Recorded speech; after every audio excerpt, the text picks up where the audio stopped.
فرماتے ہیں کہ ایک اسدحا ایک ریچھ کو پکڑ کر کھینچ رہا تھا، ایک بہادر نے دیکھا تو اس کی مدد کو پہنچا۔ اسدحا میں طاقت تو تھی، تدبیر نہ تھی۔ بہادر میں طاقت بھی تھی اور تدبیر بھی تھی، دونوں چیزیں ساتھ ساتھ چلتی ہیں۔ طاقت کا ہونا اور بات ہے، حکمت عملی، اسٹریٹجی، دانائی کا ہونا اور بات ہے۔ کہتے ہیں کمانا ایک ہنر ہے، لگانا 70 ہنر ہے۔ کہ ایک چیز، جیسے ہم اکثر سوچتے ہیں نا کہ گھر میں اگر کوئی کسی فقیر کو کچھ دینا چاہتا ہے تو پھر کیا کہتا ہے، یار یہ ذرا دینا، وہ کہتا ہے تو دینا تو دینا تو دینا، جتنے بھی دینے میں شامل ان کے سب کو ثواب ملے گا۔ اب جو تو تدبیر والا ہوگا وہ تو یہ سمجھ جائے گا کہ میں نے کیا کیا ہے، جو دوسرا ہوگا وہ سمجھے گا یار میرے گھر پان لگے، آپ اٹھ کے دیا اندر۔ کوئی بھی گھر کی بیل جب ہوتی ہے تو ہر بندہ کے اندر دوسرا دیکھے، حالانکہ وہ دیکھنا بھی عبادت ہی ہوگا۔ حضور علیہ الصلوۃ والسلام و تحیۃ والثناء، آپ کا دروازہ نوک کیا گیا، آپ نے پوچھا کون؟ میں۔ ہم نے کہا میں کون؟ نام بھی کوئی ہوتا ہے، میں کیوں کرتے ہو؟ اس سے میں نے آپ کو سوچ دی کہ حضور علیہ الصلوۃ والسلام خود پوچھ رہے ہیں کون۔ عورتوں کو سکھایا جا رہا ہے کہ اگر کوئی باہر مرد جو ہے وہ آواز دے تو پھر آپ نے ذرا ایسی آواز سے بات کرنی ہے جس کے دل کے روگی کے اندر کوئی روگ پیدا نہ ہو، اس طرح سے آپ نے بات کرنی۔ ہر چیز سکھائی جاتی ہے، تو ہر چیز عبادت ہوتی ہے اگر حکمت عملی اور دانائی سے کی جائے۔ تو یہاں پر انہوں نے کہا کہ اسدحا میں طاقت تو تھی، تدبیر نہ تھی۔ بہادر میں طاقت بھی تھی اور تدبیر بھی تھی۔ حضور علیہ الصلوۃ والسلام کی جتنی آپ غزوات پڑھ لیں، سارے کے سارے غزوات تدبیر، حکمت عملی، مشورے سے پورے۔ اگر حضرت سلمان فارسی رضی اللہ تعالیٰ عنہ نے عرض کر دی کہ یا رسول اللہ صلی اللہ علیہ وسلم خندق کھول دیتے ہیں، آپ نے اس پر امپلیمنٹیشن کی کہ بھئی ہاں ٹھیک ہے، اچھی تدبیر۔ اس لیے کوئی بھی بندہ جو تدبیر بتاتا ہے کہ بھئی اس طریقے سے چال چلی جائے تو عقل کے ساتھ، طاقت کے ساتھ عقل کا ہونا بہت لازمی۔ اگر بے وقوف ہے تو وہ اس طرح کا کام نہیں کر سکے گا۔ تو کہتا ہے بہادر اسدحا پر غالب آ گیا، لیکن انسان کو اپنی تدبیر پر گھمنڈ نہیں کرنا چاہیے۔ انسان کو اپنی تدبیر پر گھمنڈ نہیں کرنا چاہیے، کیونکہ خدا کی تدبیر انسان کی تدبیر سے زیادہ قوی۔ اب ایک اور نقطہ درمیان میں ڈال دیا، پہلے تو انہوں نے ڈالا کہ تدبیر اور طاقت دونوں، لیکن پھر کہا کہ تکبر نہیں کرنا، کیونکہ اللہ ہی چلانے والا ہے، تو خدا کی تدبیر انسان کی تدبیر سے زیادہ طاقتور ہے۔ واللہ خیر الماکرین، کہ اللہ تعالیٰ بہترین تدبیر کرنے والا ہے۔ کیونکہ ماکرین تو مکر سے نکلا، لیکن ہم اللہ کے لیے مکار کا لفظ نعوذ باللہ نہیں بول سکتے، تو یہاں پر ہم کہیں کہ اللہ تعالیٰ اچھی تدبیر کرنے والا ہے، خیر الماکرین، اچھی تدبیر کرنے والا ہے۔ اس لیے اپنی تدبیر کو بھی خدا کی عطا کردہ سمجھو۔ جیسے ہم کہتے ہیں نا کہ ہر ایک انسان کو چلانے والا اللہ کریم ہے، دوڑاتا رہتا ہے سارا دن آگے آگے، وہ انسان چوگا کھاتا رہتا ہے، چلتا رہتا ہے، پھر آ کے سو جاتا ہے، پھر صبح اٹھتا ہے، پھر نئے ولولے اور جوش کے ساتھ اٹھتا ہے۔ تو فرمایا کہ اس لیے اپنی تدبیر کو بھی خدا کی عطا کردہ سمجھو۔ مصائب میں پھنس کر ذات حق سے غفلت ہو جاتی ہے، لیکن جب انسان اس کو من جانب اللہ سمجھ لیتا ہے تو غم کا ازالہ بھی ہو جاتا ہے۔ کیونکہ جب اللہ کی طرف سے آئیے پھر غم کا ازالہ ہوگا۔ کہتے ہیں کہ غم غیر سے منسوب ہو تو غم ہوتا ہے، اگر محبوب سے منسوب ہو تو خوشی ہوتی ہے۔ اب غم کو آپ جدھر مرضی منسوب کر دیں، اگر محبوب کے ساتھ کریں گے تو پھر کوئی گلہ شکوہ نہیں ہے، اور اگر کہیں گے غیر کے ساتھ تو پھر یہ غیبتیں، چغلیاں، بہتان، یہ سب کچھ چلتا رہے گا۔ اس لیے غم اس وقت تک غم ہے جب تک غیر سے منسوب ہے، اور جب اللہ سے منسوب ہو جائے تو پھر وہ کہتا ہے یہ تو امتحان ہے، یہ تو میری تدبیر کا امتحان ہے، یہ میری عقل کا امتحان ہے، تاکہ میں ترقی کر کے اللہ کے قریب ہو سکوں۔ مصائب میں پھنس کر ذات حق سے غفلت ہو جاتی ہے، لیکن جب انسان اس کو من جانب اللہ سمجھ لیتا ہے تو غم کا ازالہ بھی ہو جاتا ہے۔ یعنی میں ایک نقطہ کل سے استعمال کرنے کی کوشش کر رہا ہوں، وہ نقطہ یہ کہ ہم سنتے رہتے ہیں کہ جب کوئی نماز پڑھتا ہے تو اگر اچھے طریقے سے نماز پڑھی ہو تو وہ اللہ کریم کے بارگاہ میں دعا کرتی، اور اگر برے طریقے سے نماز پڑھی ہو، مغرو لائی ہو، اگر برے طریقے سے نماز پڑھی ہو تو وہ کپڑے کی طرح، پرانے کپڑے کی طرح منہ پہ مار دی جاتی، چل جا تیری نماز کی ضرورت ہی نہیں ہے، ٹھیک ہے۔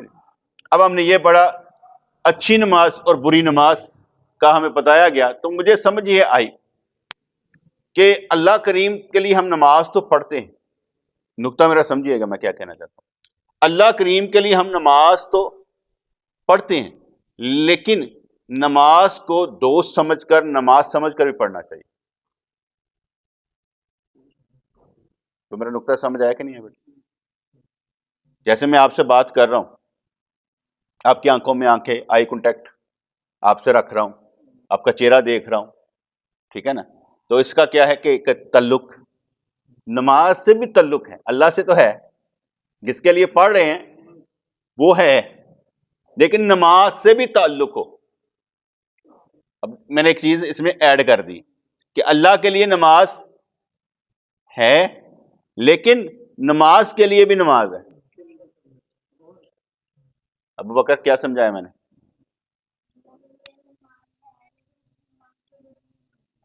یعنی نماز کو بھی دوست سمجھ کے پڑھنا چاہیے کہ یار میں ذرا تینوں ذرا اچھے طریقے نہ پڑھا، کوئی شبو لگا کے پڑھا، تاکہ تو رب دی بارگاہ جانا ہے، ٹھیک ہے نا، تے دعا کرنی میرے واسطے، تے میں تینوں ذرا پیار تے کرنا ہے۔ ایک ہی چیز ہے، ذرا کلاسیفیکیشن کی ہے کہ نماز کو بھی نماز دوست سمجھ کر، کیونکہ قبر میں ایک سرحانے اس میں نے تو اس نے بھی تو آنا ہے نا، کہ ادھر سے میں عذاب کو نہیں آنے دیتا، یار تو فکر نہ کر۔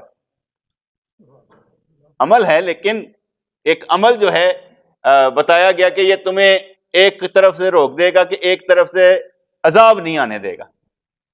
اب یہ عقل مجھے آئی کہ یار اس طرح بھی ہونا چاہیے، میں نے آپ کو سپلائی کر دی کہ بھئی میرا یہ نقطہ ہے آج کا، کہ میں سوچا تو میں نے کہا یار ہونا تو یہی چاہیے کہ اس طریقے سے کیا جائے کہ نماز کو دوست سمجھ کر، نماز کو قریب سمجھ کر، کہ نماز پڑھتے ہوئے احساس ہو کہ نماز بھی کہے گی یار میں نے گلاں تے کر، تے گلاں کر دیں یار، ادھر ادھر تے نہ کر، اللہ کے لیے تو ہے ہی ہے، لیکن اس کو ذرا اور بہتر بنانے کے لیے، پیوریفائڈ کرنے کے لیے میں نے آپ کو ایک نقطہ دیا ہے۔ تو کہتے ہیں مصائب میں پھنس کر ذات حق سے غفلت ہو جاتی ہے، لیکن جب انسان اس کو من جانب اللہ سمجھ لیتا ہے تو غم کا ازالہ بھی ہو جاتا ہے۔ ٹھوکر لگ گئی، سر پھٹ گیا، زخم ہو گیا، کچھ بھی ہو گیا، کہا انا للہ و انا الیہ راجعون، ذرا جو کچھ بھی ہے تیری طرف سے، اور تیری طرف ہی لوٹ کر ہم نے آنا ہے۔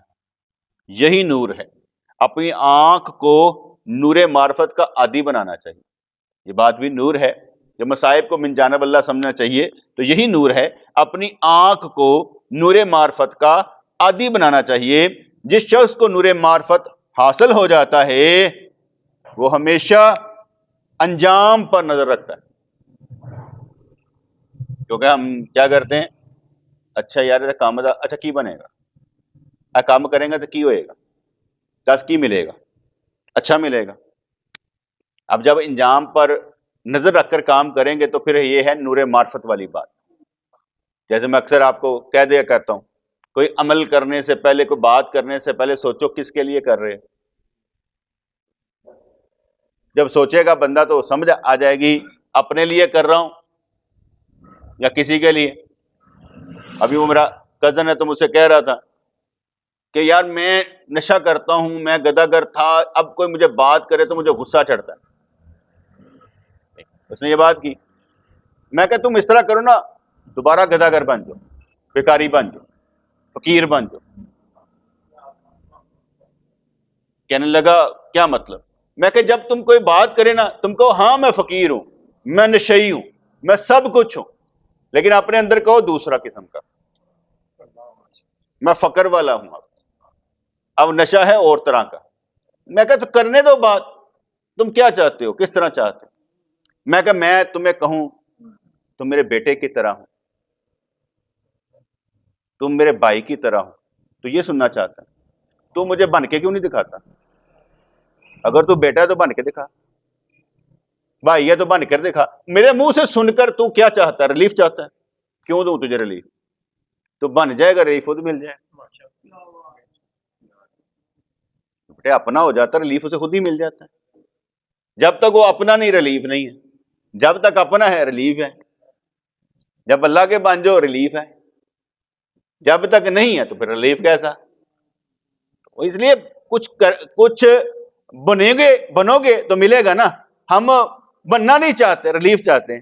کیوں کہا جائے تجھے؟ اللہ کریم بھی اپنے بندے کو اس وقت بندہ کہتا ہے جب بندہ کہے میں تیرا بندہ ہوں, کہتا ٹھا ٹھا لگ دیا, پھر کہتا یا اللہ جو مرضی میں بندہ تیرا ہی ہوں, ایتھوں نہیں میں بجنا. اس سے تو میں انکاری نہیں نا ہوں. ہم نے کون سی خودکشی کر لینی ہے؟ کیونکہ وقت تو اللہ نے دیا ہے, ٹھیک ہے وہی کاٹ دے گا, کوئی مسئلہ نہیں ہے. یہ بھی میں نے آپ کو ایک نقطے کی بات بتائی ہے. اگر آپ کسی کو چاہتے, کسی سے کچھ کہلوانا چاہتے ہیں, وہ کہہ دے گا, آپ ثابت کر دیں. تو بات سمجھ میں آئی نہیں کیا سی؟ آپ کسی سے کچھ بھی کہلوانا چاہتے ہیں, آپ ثابت کر دیں, وہ کہہ دے گا. اب ثابت تو کر نہیں رہے, کہتے کہہ دے, اس کا کیا فائدہ ہوا؟ یعنی وہ جھوٹ بول دے, ویسے تنوں آسرا دے دے, اس کے بعد ادھر ادھر ہو جائے, کیا فائدہ؟ کیوں ایسی بات کرتے ہو؟ تم اپنا کام کرو, پختہ ہو جاؤ گے, خود ہی تم اس جگہ پر آ جاؤ گے جس جگہ تم سے کہا جائے گا. یاد رہا, میرا خیال سے رکھیں, ٹھیک ہے. تو یہی نور ہے. اپنی آنکھ کو نور معرفت کا عادی بنانا چاہیے. جس شخص کو نور معرفت حاصل ہو جاتا ہے وہ ہمیشہ انجام پر نظر رکھتا ہے. فوری شہوتیں پوری کرنے سے آخرت کی خوشیاں معدوم ہو جاتی ہیں, ختم ہو جاتی ہیں, غائب ہو جاتی ہیں. اس لیے فوری شہوتیں, ہر خواہش پوری کر لو. ادھر سے ابو آپ مجھے نہ چاٹ کھلائیے گا, نہیں تو کیا ضرورت ہے فوری.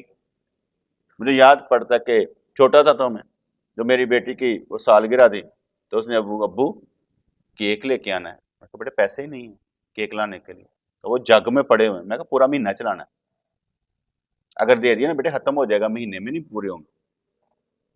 اب میں اس کی بات کو مان لیتا فوری طور پہ چلے جائیں, نہیں.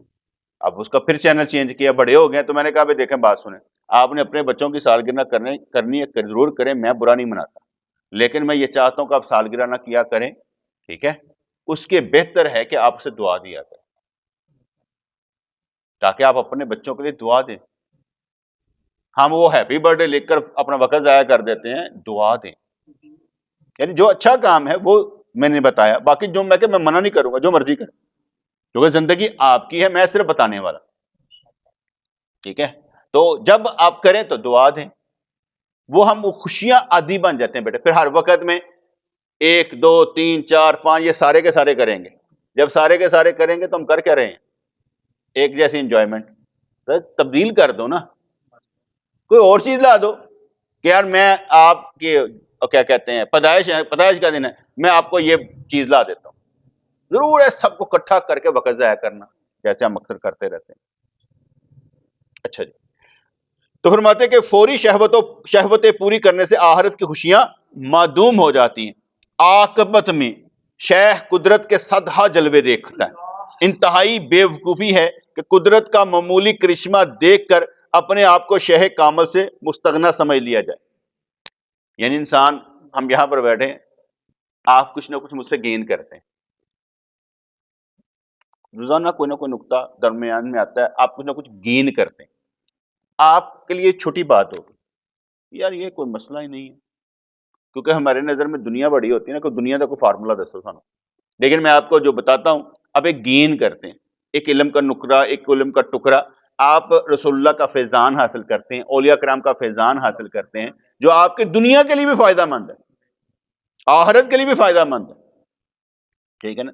فرض کریں میں نے ابھی بتایا برتھ ڈے نہیں, ابو بکر گھر جا کے ابو میں نے برتھ ڈے نہیں منانی کرنی, آپ نے میری برتھ ڈے نہیں منانی کرنی, بلکہ برتھ ڈے والے دن مجھے دعا دینی کرنی. نیا طریقہ. اب اس کے دل میں لاکھ ہو, بتیاں لگی ہوں, موم بتی ہونی چاہیے, کیک پیا ہونا چاہیے, لیکن اس کے دل میں یہ ہو مجھے دعا چاہیے. یہ ہوتی ہے شہوت پوری نہیں کی اور آخرت کی فکر کی. ٹھیک ہے نا. یہ میں نے ویسے نقطہ بتا دیا بچے کے لیے کہ یہ چیز ایسے ہوگی, اس کا ایک حل بتا دیا ہے کہ سمجھنے کے لیے کہ تمہیں آسان ہو گیا. ہوتا کیا ہے؟ ہوتا یہ ہے کہ سارے کر رہے ہیں, انہوں نے کہا میرے لیے نہیں یہ کرنا, میرے لیے یہ اصول رکھے, مجھے آپ نے دعا دینی ہے. یعنی کہ بیٹھ کے ہم کٹھے تو آپ نے امی ابو آپ نے مجھے دعا دینی. ماں پیو نے دعا بھی تو دینی چاہیے. سارے ماں پیو نے دعا بھی دینی نہیں کہہ دیں, دل چ ہوندی ہوئے گی لیکن دعا دینی نہیں آتی.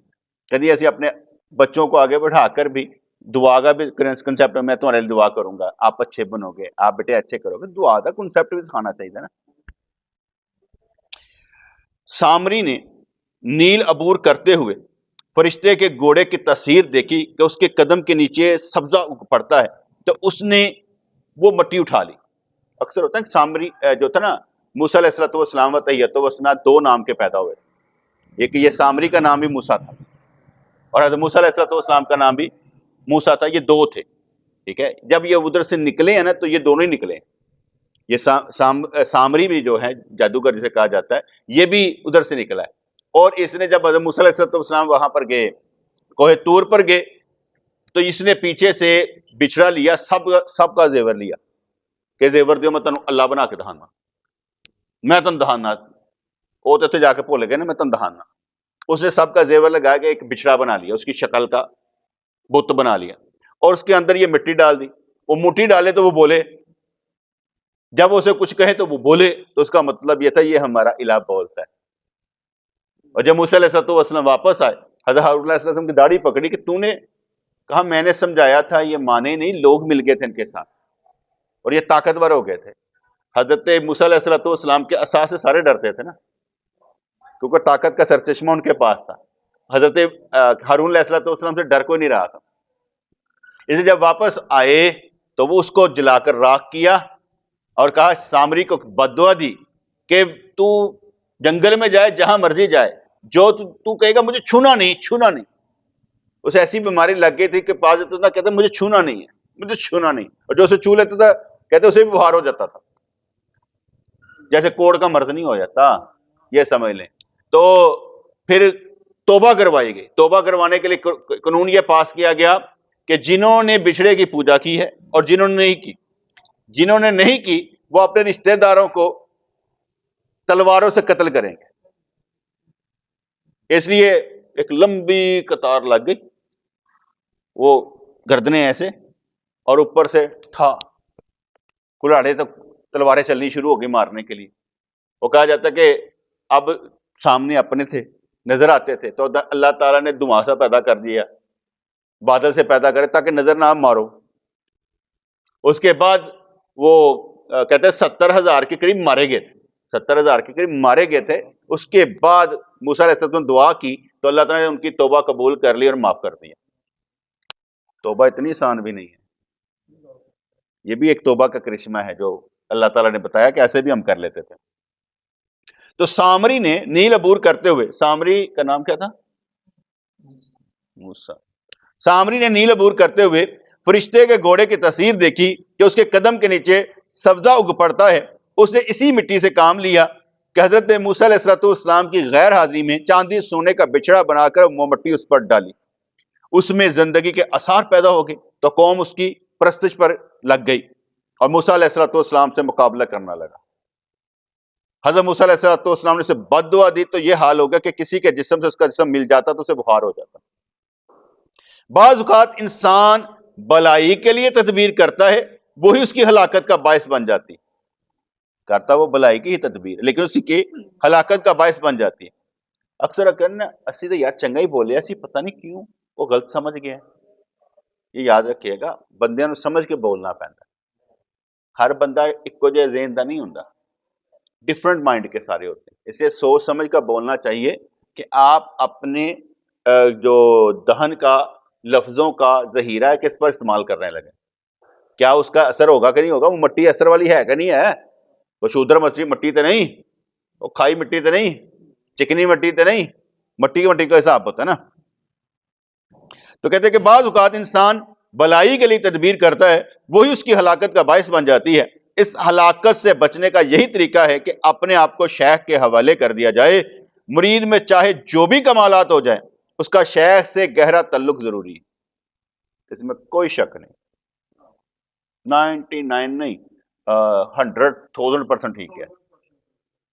اگر رسول اللہ صلی اللہ علیہ وسلم موجود ہیں تو صحابہ کرام کہیں کہ ہمارے تو وہ کہ لاٹھیوں میں سے اب نور نکلنا شروع ہو گیا.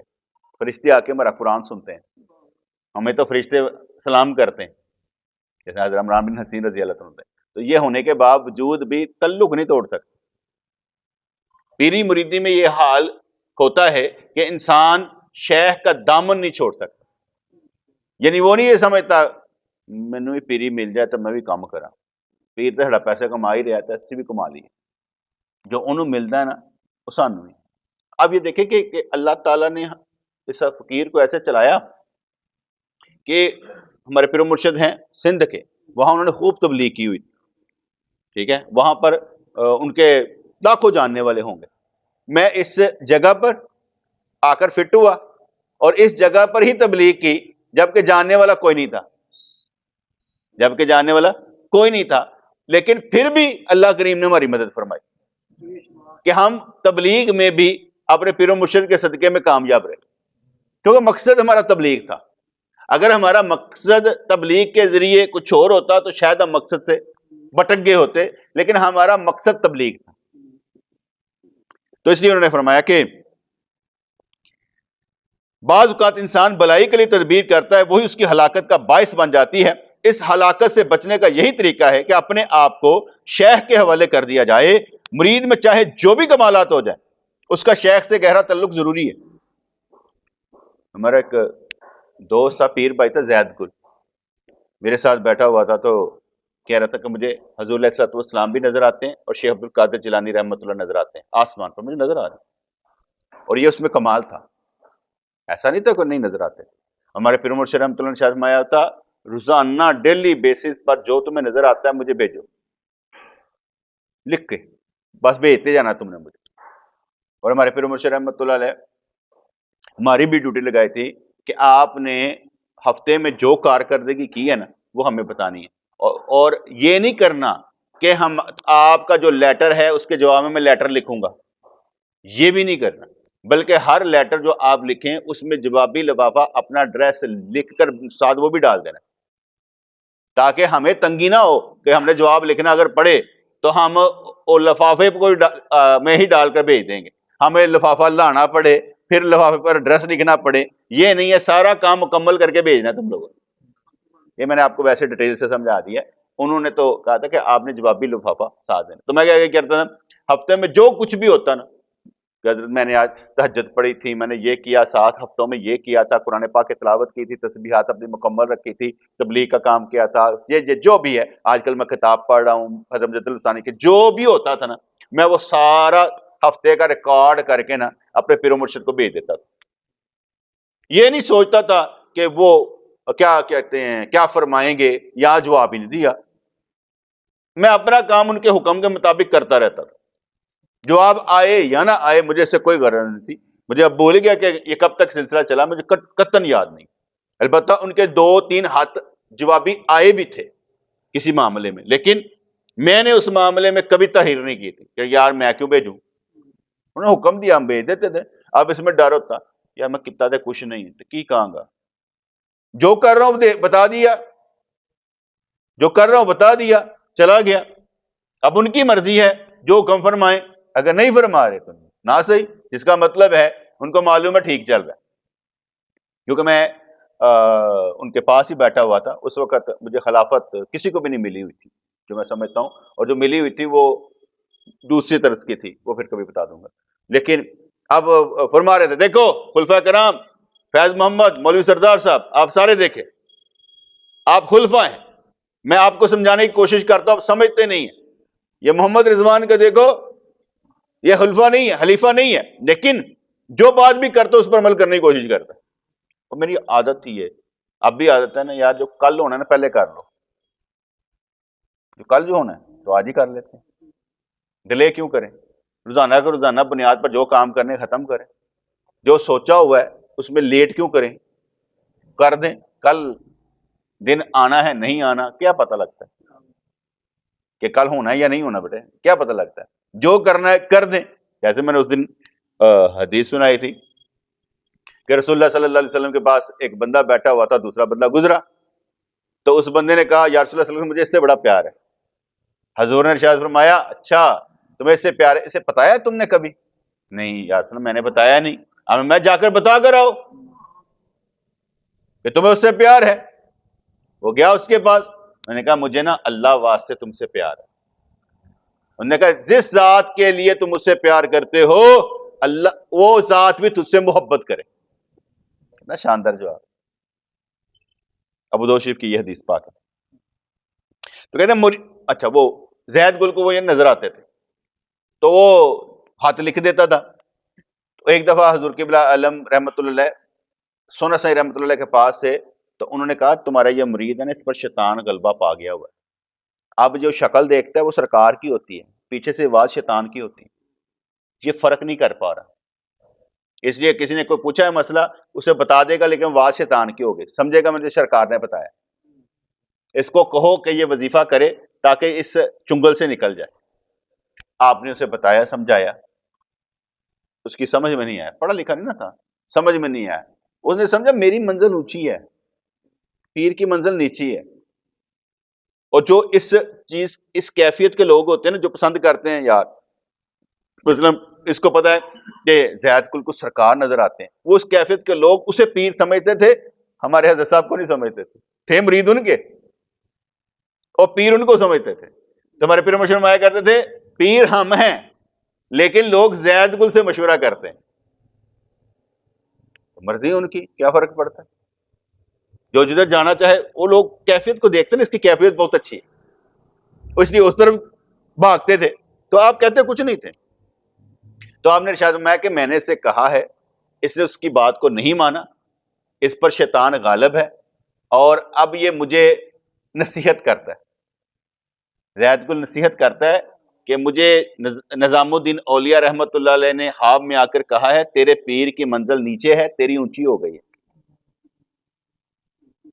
تو سید نے فرمایا اگر پیر کی منزل نیچے ہو گئی ہے تو مرید نے کون سا ٹرین پکڑنی ہے، کس طرف جانا ہے؟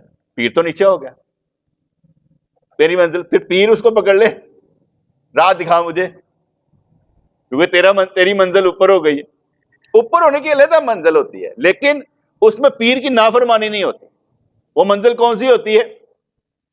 ہمارے پیر مرشد رحمۃ اللہ فرمایا کرتے تھے کہ شیخ احمد سرہندی رحمۃ اللہ علیہ خواجہ باقی باللہ رحمۃ اللہ علیہ کے مرید جب ہوئے نا تو خواجہ باقی باللہ رحمۃ اللہ علیہ نے مرید بنانے بند کر دیے.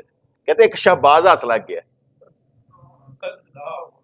اور اس کے بعد کسی کو مرید نہیں کرتے تھے، کہ مرید ہونا اس کے پاس ہو جا کے. کہتے یہ شہباز ہمارے ہاتھ لگ گیا.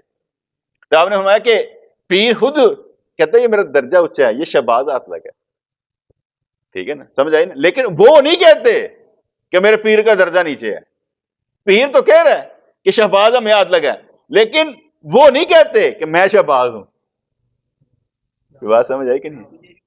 جیسے خواجہ باقی باللہ رحمۃ اللہ علیہ مرید بنانے بند کر دیے تھے اور کہا تھا یہ جانے اس کا کام جانے. تو اس لیے وہ اب مجھے نہیں معلوم کہ ہم اسے کیا کہہ سکتے ہیں، لیکن اس نے پیر مرشد کی بات نہیں مانی تھی اور بعد میں فوت ہو گیا تھا. ایک اور بات جو تصوف میں کہی جاتی ہے، میں یہاں پر نہیں کہتا لیکن تصوف میں کہی جاتی ہے کہ جب کہا گیا نا ان الحق، کس نے نعرہ لگایا تھا؟ منصور حلاج نے. جب نعرہ لگایا الحق ان الحق، پھانسی لگا دیا گیا. اس نے یہ نہیں کہا تھا میں حق ہوں یعنی میں اللہ ہوں، اس کا مطلب یہ نہیں تھا، اسے نظر ہی اللہ آتا تھا، اللہ کی تجلیاں نظر آتی تو کہتا تھا ان الحق، مجھے حق ہی حق نظر آتا ہے، ککھ نہیں. تو اسے پھانسی لگا دیا. تو کہیں نے کہا مردود تھا. ہاں نہیں، مردود وہ ہوتا ہے جس کو پیر رد کر دے. اگر وہ پیر کا رد کیا ہوا نہیں نیچے گر بھی پڑے تو مردود نہیں ہوتا, کیونکہ اس کے پیر نے اسے کبھی رد نہیں کیا. تو فرمانے لگے مرید میں چاہے جو بھی کمالات ہو جائے اس کا شیخ سے گہرا تعلق ضروری ہے. اپنے آپ کو شیخ سے متحد کر دو.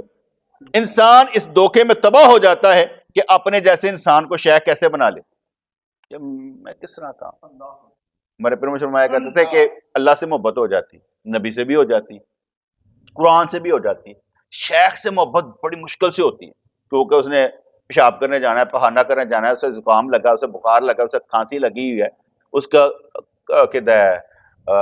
کبڑا ہو گیا, کچھ ہو گیا, گنجا ہو گیا, جو مرضی ہے. وہ کہتے ہیں یار, تو آپ فرماتے تھے وہ اپنی جگہ پر, لیکن جب تک وہ شیخ سے محبت نہیں کرے گا, فنا نہیں ہوگا, آگے نہیں جا سکتا, کیونکہ ادھر سے آگے جائے گا, اس سے آگے نہیں. ہم لوگ صرف کے صرف وسیلہ, ہم صرف کے صرف وسیلہ, باقی کام اللہ کے. تو فرمانے لگے اپنے آپ کو شیخ سے متحد کر دو. انسان اس دھوکے میں تباہ ہو جاتا ہے. جب میں یہ بات کرتا ہوں نا کہ اپنے آپ کو شیخ سے متحد کر دو, تو میرے دماغ میں بہت سی چیزیں آتی ہیں کہ میں کہیں آپ لوگوں کو دھوکہ تو نہیں دے رہا. آپ میرے ساتھ متحد ہو جائیں گے تو مجھے کیا دنیاوی فائدہ دیں گے, کیا آخری فائدہ, اخروی فائدہ دیں گے, یہ بھی میں سوچتا ہوں. ایسا نہیں ہے کہ میں آپ کو کیا کہتے ہیں چارنے کے لیے, یہ نہیں ہے. صوفی کی جو بات ہے وہ میں کر رہا ہوں, جو صوفیزم کی بات ہے بیٹے میں وہ کر رہا ہوں, اس میں اپنی ذات کو نہیں لا رہا. جو صوفی نے کہا ہے وہ بات کرتا ہوں. جب جیسے میں نے ابھی اس کی عدنان کی بات کی تھی نا, کہ میں کہوں تو میرا بیٹا ہے یا بھائی ہے, تو ثابت کر ہاں کہ تو ہے. جب ثابت کرے گا مرتبہ خود ہی مل جائے گا. جب تو متحد ہو جائے گا تجھے خود ہی سمجھ آ جائے گی. چھوڑ. شیخ کی رضامندی شکر کی طرح ہے. اگر شیخ کا دامن تھامے رہو گے تو تمہیں وساوس کی ہلاکت سے نجات مل جائے گی. وسوسے تنگ نہیں کریں گے. ہمارے پیر مرشد رحمۃ اللہ کا وصال کیے کتنا عرصہ ہو گیا, میں نے آج تک یہ وسوسہ محسوس نہیں کیا کہ میں پیر سے الگ ہوں, میرا کوئی والی وارث نہیں ہے. کبھی نہیں کیا, اس لیے کہ میں سمجھتا ہوں کہ میرے والی وارث ہیں. میں کبھی گروں گا نہیں کیونکہ مجھے سنبھالنے والے موجود ہیں. میں سمجھتا ہوں کہ میرے پیر مرشد کامل تھے. ایسا نہیں تھا کہ وہ با کرامت نہیں تھے. ان کی کرامت سے تو میں فائدہ اٹھا رہا ہوں. دھڑلے سے ساری باتیں بھی کر لیتے ہیں اور آرام سے سو بھی جاتے ہیں, نیند بھی چین سے آ جاتی ہے. کیا بات ہے. اگر شیخ کا دامن تھامے رہو گے تو تمہیں وساوس کی ہلاکت سے نجات مل جائے گی. اس لیے وسوسے آتے ہی نہیں ہیں, سیدھی سیدھی بات کر دیتا ہوں. وسوسہ آتا ہو, پریشانی آتی ہو تو میں صاف ستھری بات کروں گا. سیدھی سیدھی بات اسی لیے کرتا ہوں. ابھی وہ نواز بھائی کے والدہ فوت ہو گئی تو اس نے کہا کہ وہ میرے بھائی کا کو پیر ہے. اس نے, میں کہا میں جنازہ پڑھنے آیا, بس تیری مہربانی. میں یہاں پر سیاسی بنیادوں پر نہیں آیا کہ پیروں کی لڑائی ہو جائے, میرا پیر میرا پیر میرا پیر. ماں تیری مری ہے, بخشش کے لیے ہم آئے ہیں, اور اس کے بعد جنازے پر لڑائیاں ہوں. عجیب بات ہے یار. جو مرضی پڑھایا ہم نے تو نماز جنازہ پڑھ کے, کل کی بات نہیں, روزانہ کوئی نہ کوئی کارنامہ کرو, کچھ نہ کچھ گین کرو. تو میں تو ایسے ہمارے نیکی کمان گیا سا, اس نیکی میں میری بخشش ہو جائے, مائی کی بخشش ہو جائے, اللہ ہی جانے. شیخ کی رضامندی شکر کی طرح ہے. اگر شیخ کے دامن تھامے رہو گے تو تمہیں وساوس کی ہلاکت سے نجات مل جائے گی. اگر تم میں صلاحیت نہیں تو گریہ زاری کرو, اللہ کسی شیخ کی طرف راہبری کر دے گا. ریچھ چیخا چلایا تو بہادر اس کی مدد کو پہنچا. ابھی ریچھ کا قصہ چل رہا ہے. اندر ریچھ نے بھی, اس کو کس نے پکڑا تھا, اژدہا نے, انہیں چیخا ماری ہیں تو کوئی مدد کو پہنچا. تاڑیاں بھی کوئی چیخا نکلن گے تو کوئی آئے گا, اس سے پہلے کوئی نہیں آئے گا. تو چیخا تے چیخا ہی نا, ساڑیاں چیخا جدو وجن گے نا پھر پتہ لگ جاتا کہ ہویا کی ہے. حالے تو میٹھا میٹھا چل دے پہ, میٹھا میٹھا چلنے میں کتنا مزہ آتا ہے. باقی زندگی دوڑی جا رہی ہے, دوڑی جا رہی ہے, رکتی ہی نہیں. ہانا حرام روزانہ کی بنیاد پر چل رہی ہے. سانس بھی نہیں لینے دے رہی اس طرح کا جس طرح ہم چاہتے ہیں, اس طرح کا سانس بھی نہیں لینے دے رہی. چلو پھر جیسے وہ سانس نکال دے. ربنا تقبل منا انک انت السمیع العلیم۔ میرے مالک میرے پروردگار ہمارے دوستوں کی ہمارے سب کی والدین بخشے جائیں، یا اللہ ہر طرح سے ان سے عذاب دور ہو جائیں، یا اللہ جنت ملے ان کو، حضور کی پہچان ملے ان کو، قبر حشر بہتر ان کا ہو جائے، جنت ان کو عطا فرمانا، اپنے بندوں میں شمار فرمانا اور بخشش عطا فرمانا، آمین۔